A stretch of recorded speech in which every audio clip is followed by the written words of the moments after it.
photographer, Eric. Well, 'tis the season to really show off to your friends and family your holiday spirit. Our next guest is here with tips on ways to make your Christmas party that you're going to be having probably this week look good and feel elegant while staying on budget. Everyone give it up for blogger and lifestyle writer Douglas Marshall, everybody. Hi, Douglas.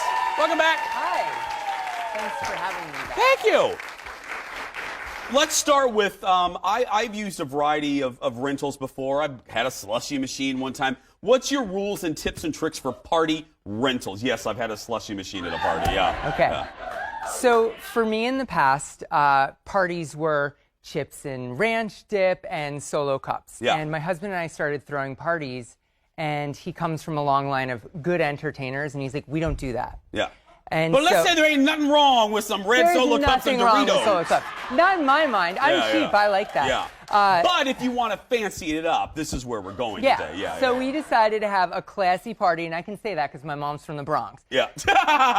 If you want to impress your friends, go to a rental place and you rent real glasses, silver trays. So even if you don't serve like the highest end food, everything looks good on a silver tray. Yeah, it does. And an ornate punch bowl. Well, and also, I think along with this, I think everyone will be surprised. The renting prices on this stuff, if you price it out, it's really pretty economical for what you get. Solo cups are expensive. They are. You can have enough stuff for 40 people for about $125. Ultimate Events in Minnesota is really good. Yeah. And it really makes a difference. It elevates the perception. And that's like the most important thing. And all joking aside, we're having fun. We're having fun just because there's a different spectrum of parties. But it really is the devil's in the details. I mean, I think it's fun. I always like the first look of your friends when they walk in. And if they see you with some silver, they're gonna be like, "Where am I at?" Yeah. Food and drink. Your general rules, tips, tricks. What are they? Okay. First of all, rent an ornate punch bowl and make a punch because it's old world style. People are very impressed by it. But it's less expensive than providing certain other alcohol. Another thing that people really love, mini bottles of Prosecco with rainbow straws. Literally cuts down on glasses, cuts down on cleanup. You put a straw in it, and it's so Instagrammable. Yeah. Everybody thinks it's fun. They think you're like, oh, so cool and creative, but literally also inexpensive. And for food, you can get it catered, or Trader Joe's has really good appetizers. Yes, I was hoping you were going to say that. Trader Joe's is great.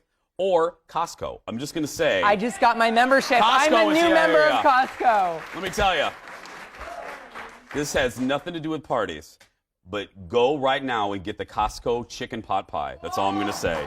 And their peppermint bark. You have not lived till you've really had the Costco peppermint bark. And can I say with punches, you're absolutely right. And people watching, it really does go farther, and it takes, if you don't have a bartender there, it's less of a pain because you just make a couple big old batches before anyone gets there, and when it runs out, you pour it in there. It's a great tip. When it runs out, you kick them out. Yeah, exactly. Bye. Host. Well, speaking of that, our final host rules. What do you think?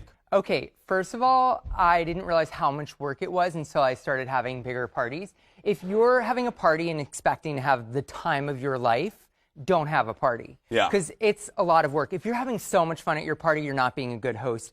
You have to be able to be present, so we're talking, we're catching up, but I'm also looking over there. Is there a couple that's sitting on the couch, like texting, not engaging, especially people that are newer or single people? You have to make sure that they're interacting, pulling people out of cliques and making sure they're meeting each other. You have to be, it's like a conductor of a symphony. You have to make sure each of the people are doing, kind of floating together, so that it's a masterpiece. Yeah, or Sonia Morgan says in the Real Housewives of New York, you are the straw that stirs the drink. I mean, you got to keep it going. You got to Put the apps in the toaster oven. Done. Done. Yeah.